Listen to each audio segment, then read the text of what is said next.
On this episode of Voice Talks, we're discussing how voice tech can transform the fitness and wellness industry. We're very comfortable implementing voice technology because we know that as athletes, this concept of being hands-free and being able to sort of communicate with their devices in a seamless fashion is really important to the experience. Your voice can really simplify a user's experience while exercising. We've seen voice really create magical and delightful experience out of the mundane. The most significant piece of determining depression and anxiety is not what people say, but how they say it. We also have a special segment showcasing our Girl Hero Stories action.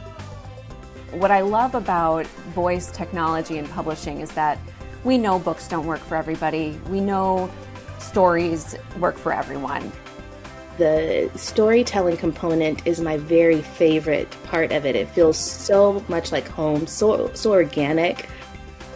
As always, I'm your host, Megan Grace. Let's talk voice. Welcome back to Voice Talks. I'm your host, Megan Grace. Thanks for joining us today. Make sure to subscribe to the show by hitting the button below so you don't miss any content. In our last episode, we focused on the role of voice in driving conversational commerce.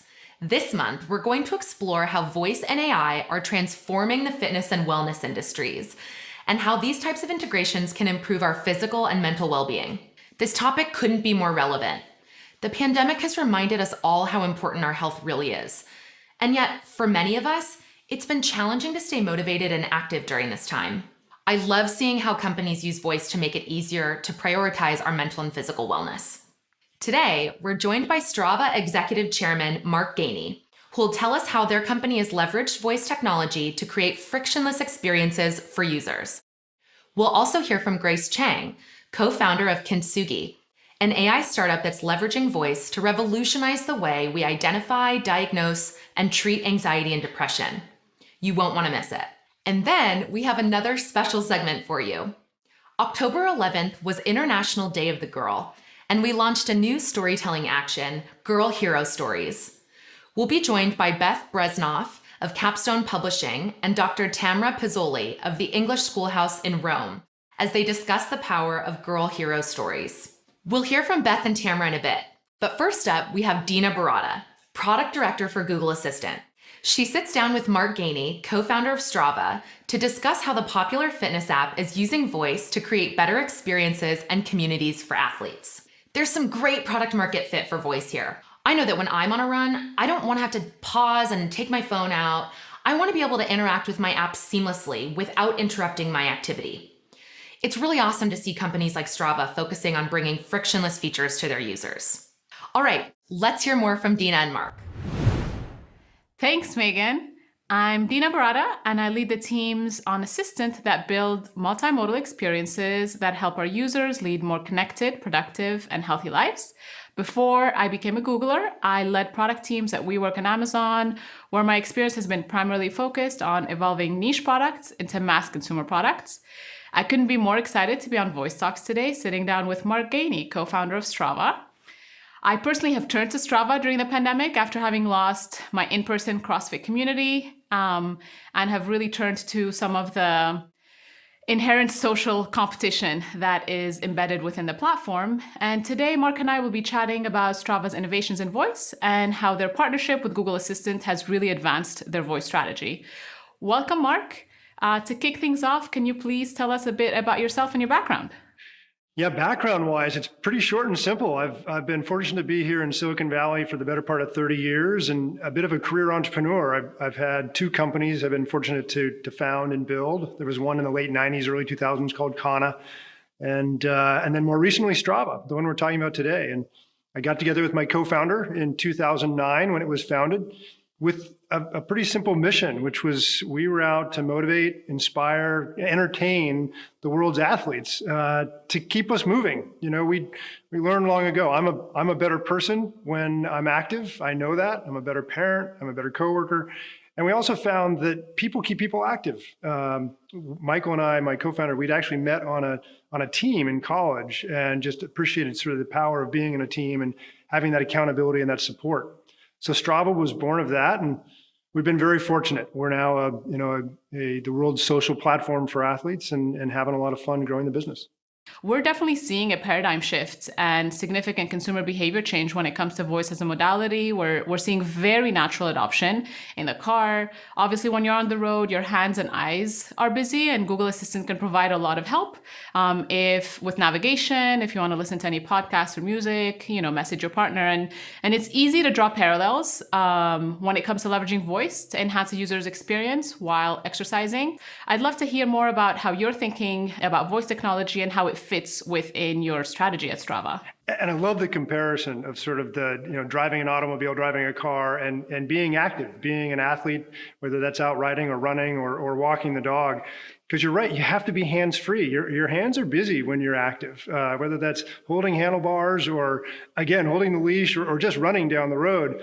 So we've spent a lot of time at Strava trying to understand the way in which we can integrate, frankly, two-way communication, voice in terms of commands, exactly how to start and stop and laps and just thinking about the way in which we can bring that concept of command and control to an active situation, but in a seamless way where you just reduce some of that friction associated with getting started. And then we love the two-way communication. We love the ability for the devices themselves to give us sort of audio feedback in a way that allows you to enjoy the experience you're having. Doesn't disrupt it in any way. We want to put the phone in the pocket, and so by using voice and others, we can allow that technology to enhance the experience. Yeah, and I also love the parallel. When you're talking about it being a two-way street, in terms of your investment in community, and it's kind of like bringing the community with you in your earpiece.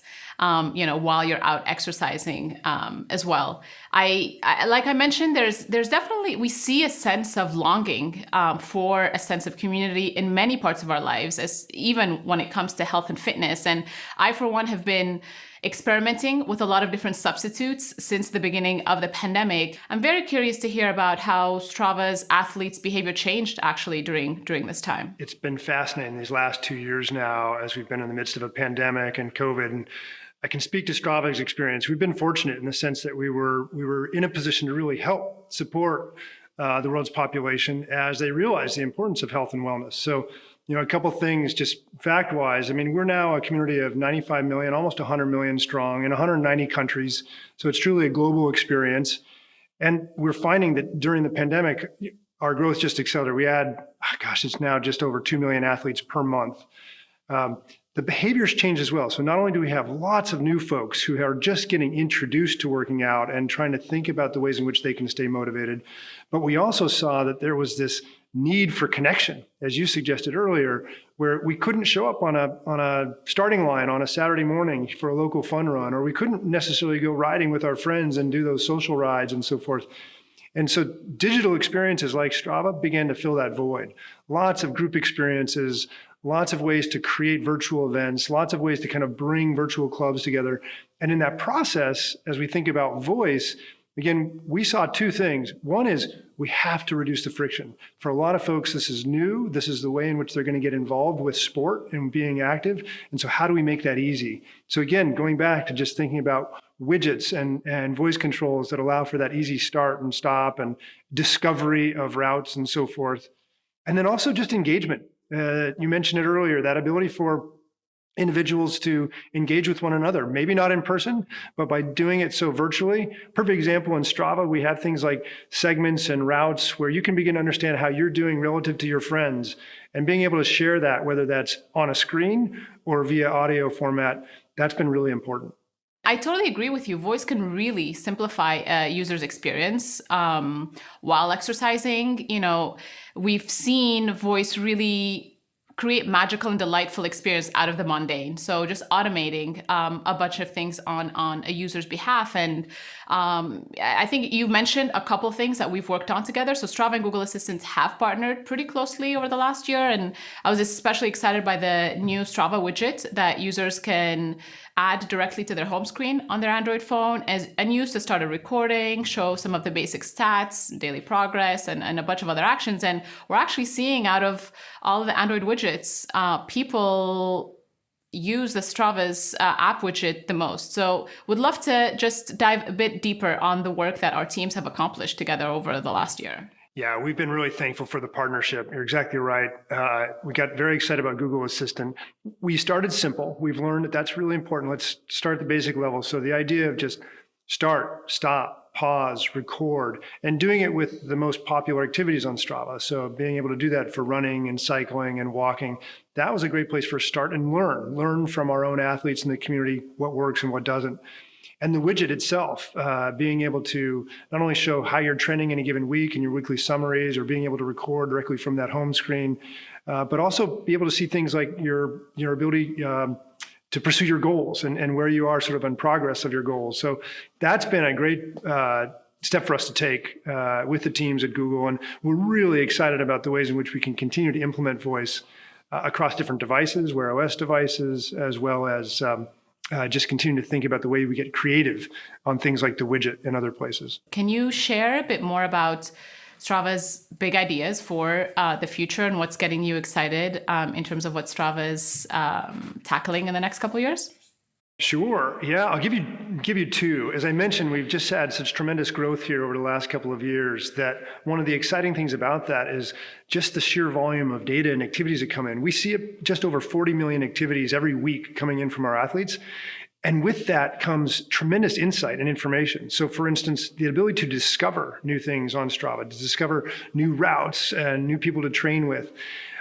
These are areas that we get really excited about, because that's, again, where we can implement voice. I ought to be able to land in a new city and just simply ask, my Pixel phone, where's a good 5-mile run for me to go take? And given the Strava insight that we have, where people are running, where it's safe, where it's most exciting, that's the thing that we get excited to service. So that's one. The other one I'll bring up, we're really excited about the way in which we continue to bring this type of technology, voice technology, to the wearable devices, and thinking about how we bring that. Again, as athletes, the less that we have to manage while we're moving, the better. So if I've got something on my wrist that can basically interact with me more effectively, that's a huge win. So those are just two areas, and many, many more. We like to joke, we have the noise of opportunity at Strava, but we're excited about those. Yeah, those both resonate a lot with me. I recently just moved to the Bay Area, and the discovery piece, I think, is huge, again, for people who do want active lifestyles and want to keep it fresh and diverse in terms of the types of activities that you do as an individual, as a family, or even with a broader community. And I'd love to expand a bit on what you touched on in terms of developing, on the wearable space, and a bit more on your view of voice technology and how will Strava leverage this in terms of your future plans. Yeah, we like to think of it as, we think of voice in particular as one of those tools in the toolbox. When is it a matter of making something seamless for our athletes? We keep learning over the last 10 years that when we can reduce friction, make something just a little more simple that allows them to go do the thing that they wanted to do, right? They don't want to necessarily be interacting with a phone or a device.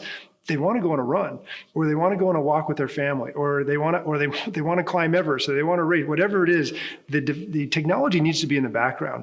So we get really excited about the way in which voice automation, and again, that two-way communication can happen in such a way that we just integrate seamlessly into that athletic lifestyle. I have to say, one of the things that I keep trying to push myself on is just from a weight training standpoint, is beating my personal record. And right now it takes so much in terms of getting your phone out, getting the app, searching for the activity, figuring out the last dates, where I did hit my personal record, for that to keep in mind before even getting to the gym. So a lot of the seamlessness that you talk about today definitely resonates. And for voice, and I think you touched on this a little bit, it is a nascent technology, and you're talking about like making sure that we are starting out with the simple, table stakes use cases in terms of some of the workout controls. And I would love to hear more about what advice you would give to other business leaders who are interested in exploring how to implement voice and a voice strategy into their business. Yeah, there's two things that quickly come to mind.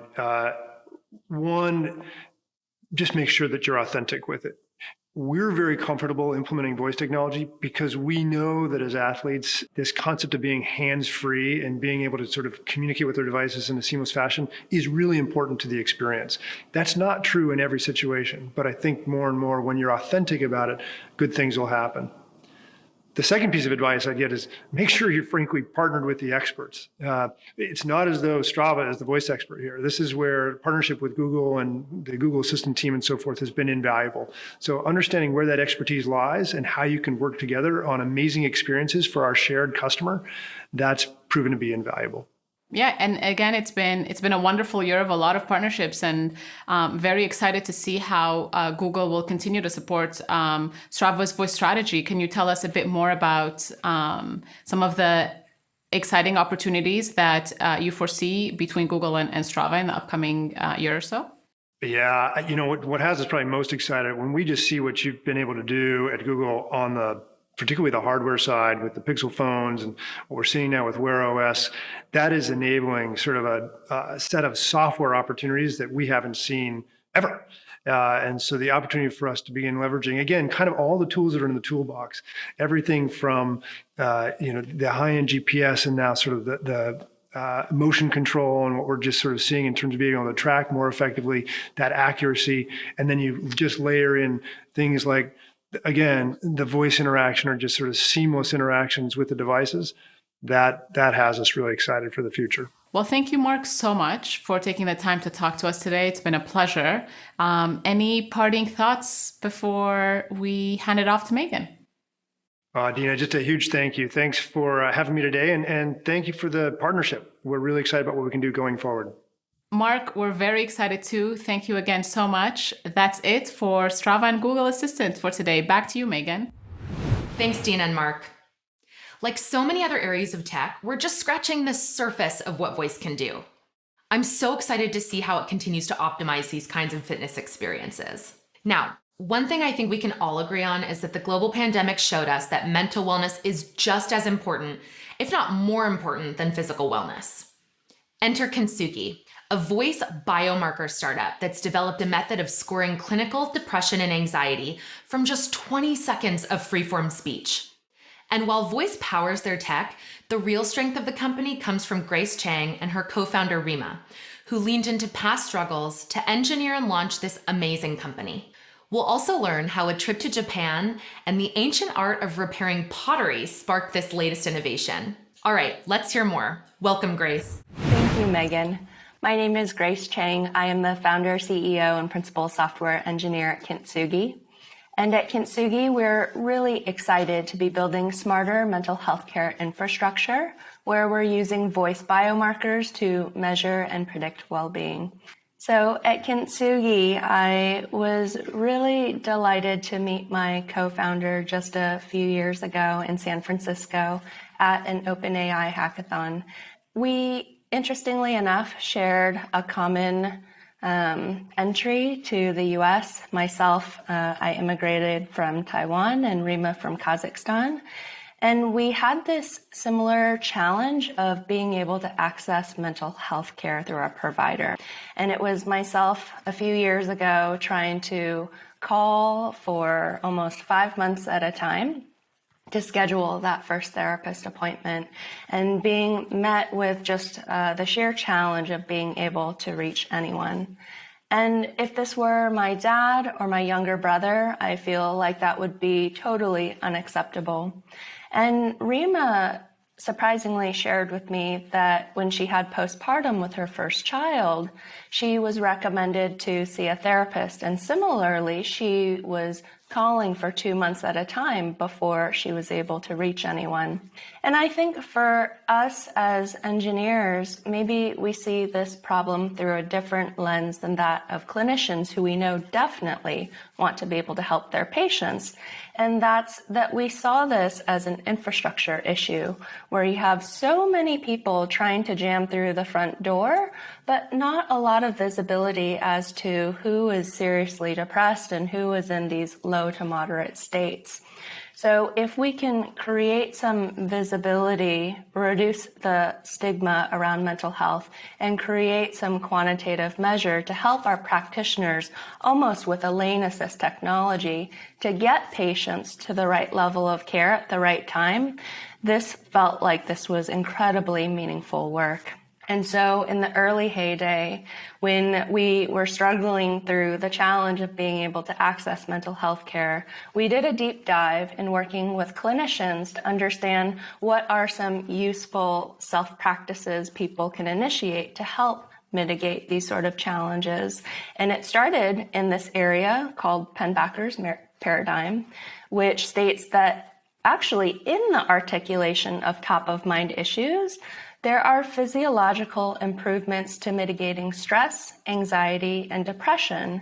And so we thought, well, I do remember having to journal in like middle school and high school, but that kind of fell by the wayside because as you become an adult, you have so many other obligations.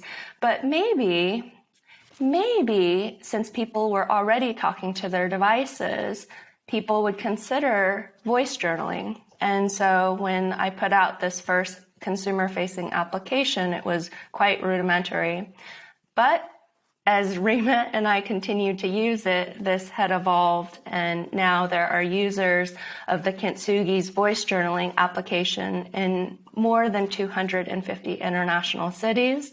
We've had more than 100,000 downloads in the last year, and this together has formulated the largest annotated voice repository specifically for machine learning and mental health. Here we had a quite significant and robust data set from all over the world, which we've abstracted away and learned that actually the most significant piece of determining depression and anxiety is not what people say, but how they say it.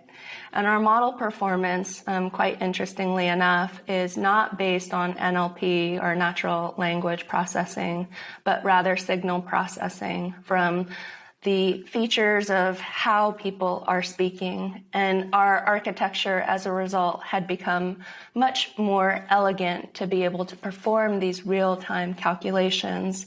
And because we were more focused on how people were speaking, the benefit of that is that we preserve privacy first. And second, because we had a much more elegant architecture, we could perform these calculations in real time. And the third benefit, which was a bit surprising to us, is that because we are only focusing on how people are speaking, our models are language agnostic. So people can be speaking in French, in Chinese, in Japanese, or otherwise, but really we're only looking for the biomarkers that are most predictive of depression and anxiety. And this has been a really big leap forward in voice technology, particularly as it pertains to voice biomarkers in the healthcare field. We are working with Division I athletes to be able to monitor how they're doing over time. And most in this cohort have seen that having this sort of additional app support to being able to vent and talk about these challenges raises a lot of critical issues they may have missed otherwise.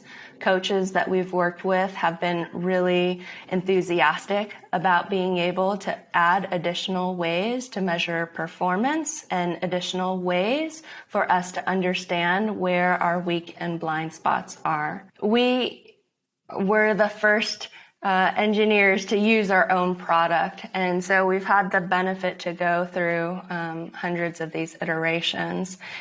For myself, it's really understanding that I'm surprisingly a lot more sensitive to spending more outdoor time.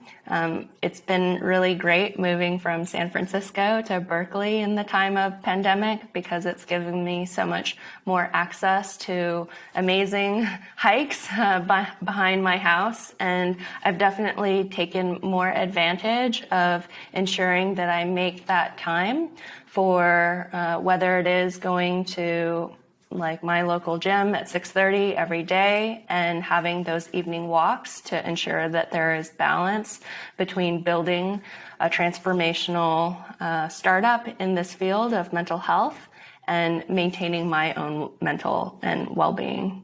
Kintsugi does have a personal meaning for me. So several years ago, I was on the path to burnout, and I had taken a step away to travel with my significant other. And we were traveling to Japan for a medical holiday with his father.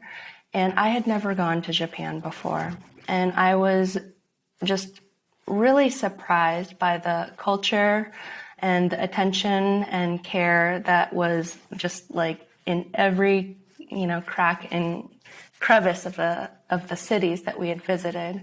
And there was one specific event that I'll never forget.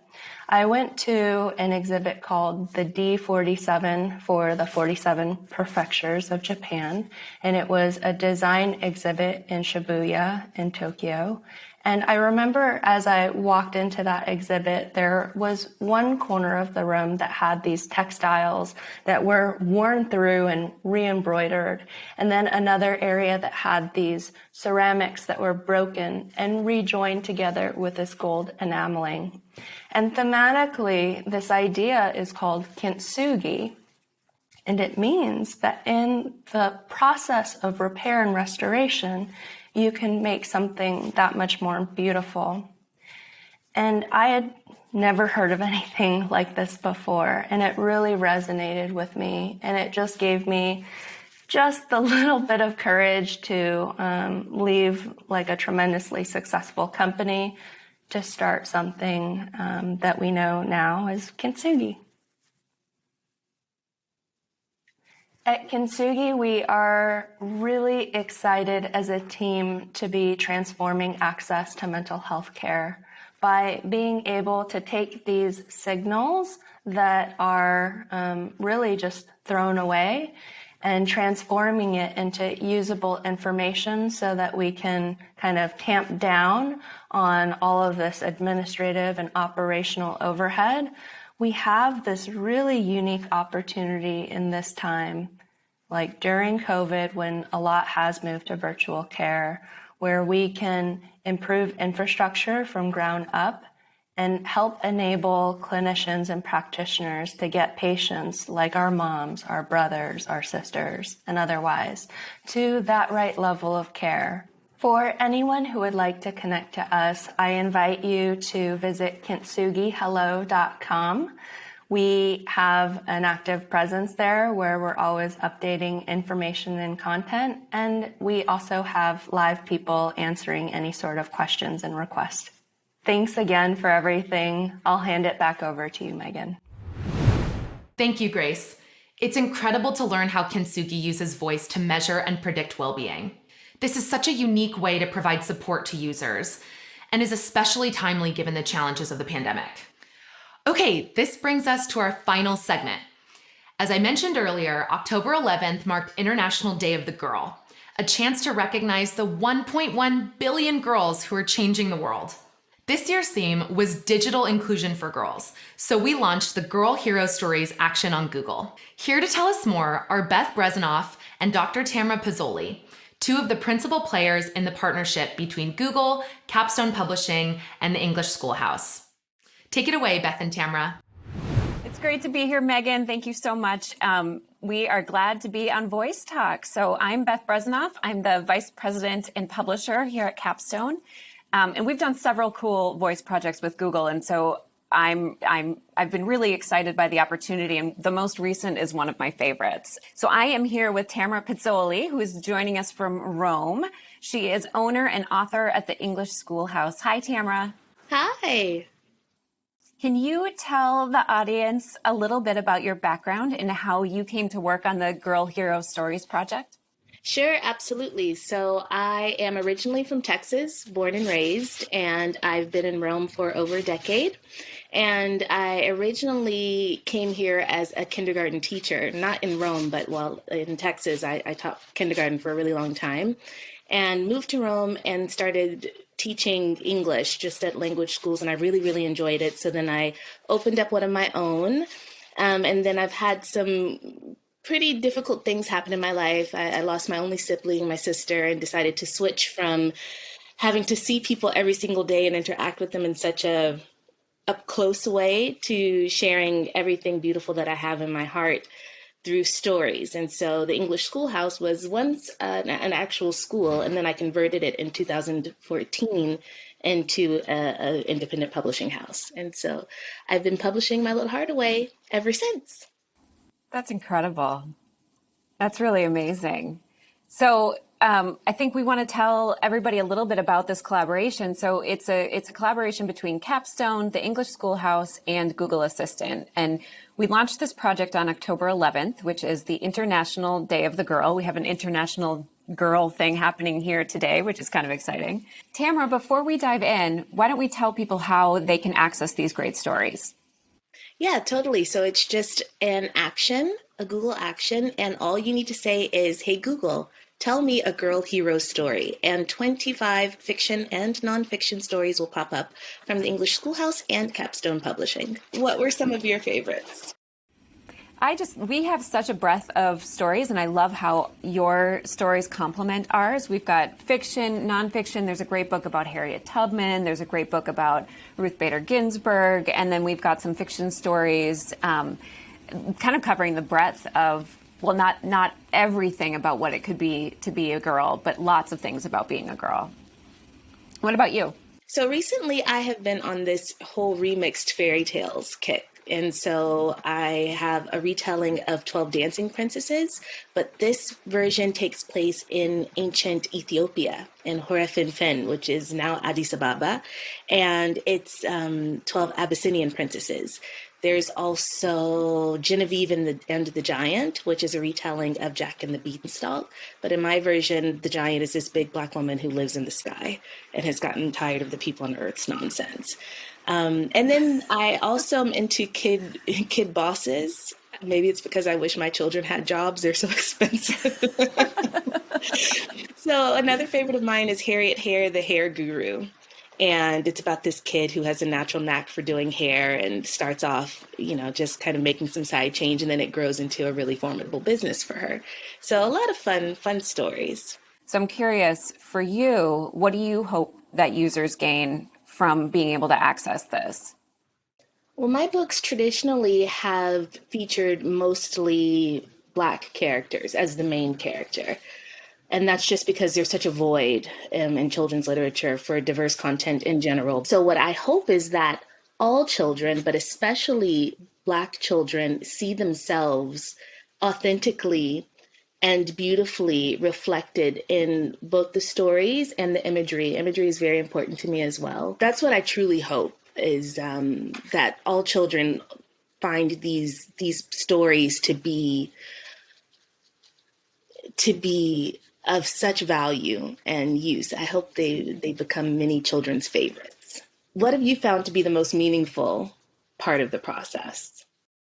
I think it's just that idea, kind of like what you were saying, the idea of letting a kid discover these and see herself, or see, maybe it's a little boy who who is able to see a girl in a new way, or to just experience it. It's not just it's for everybody to be able to experience the wonderful power of these stories. So it's I don't know, it's really cool. And it's just kind of like a culmination of everything working together, I think, to come together in these stories. What is your view on voice technology in publishing? Well, I think that's such a good question, because I think we're really just starting to scratch the surface of what's possible using voice technology. We've been partnering with Google Assistant for about a year, and it's been so interesting to me to hear about just the different ways that can bring a story into a family. So if you're reading a book, you kind of have to be doing a certain thing. You sort of have to be sitting down. Well, I mean, I guess you could be standing, but that seems uncomfortable. But if you're reading a book with a child, you're sitting down, you're looking at it together, and that's a wonderful thing. But it doesn't work for every moment of a family's life. So our Google Actions can be used, when you're making dinner. You could be standing there chopping vegetables for dinner and say, hey, Google, tell me a story. And you can start to experience a story with your kid next to you, so it just offers this sort of different dimension of what a story can be and where a story can take place for a family and with a family. I agree completely. For me, again, as a Black woman and as a Black publisher, the storytelling component is my very favorite part of it. It feels so much like home, so organic. Tamara, it's been awesome to talk to you today. It's been wonderful working with you and with Google on this project. Can you just remind viewers how they can access these stories? Sure. It's as simple as saying, hey, Google, tell me a girl hero story. Yep. And you'll get 25 stories of amazing girls from history and from today. And that's it from us. Thanks so much. Back to you, Megan. Such a cool initiative. Thank you, Beth and Tamara. And many thanks again to Capstone Publishing, the English Schoolhouse, and Earplay, who played an integral role in developing this content. I've listened to a few of these stories so far. I'm a huge RBG fan, so I especially loved the story when Ruth Bader Ginsburg chewed 100 sticks of gum, and I can't wait to listen to the rest of them. Well, that's all the time we have for today. And as always, I'd like to thank our inspiring guests for sharing their time and expertise. Thank you to Mark, Dina, Grace, Beth, and Tamara. I hope we all walk away from today's episode feeling inspired and encouraged about how voice is changing our world for the better. Now a little housekeeping before we sign off. We have bonus content. Next week, we will be releasing a special segment from the Google Developer Relations team. It's a deep dive on building app actions. Be sure to subscribe to us on YouTube by clicking the button below to access this special content. And our next episode is December 9th. But right before that, we're hosting Voice Summit on December 7th and 8th. Learn more and get your tickets at voicesummit.ai. And in the meantime, please connect with us on Twitter and Instagram at VoiceTalksAI. Until next time.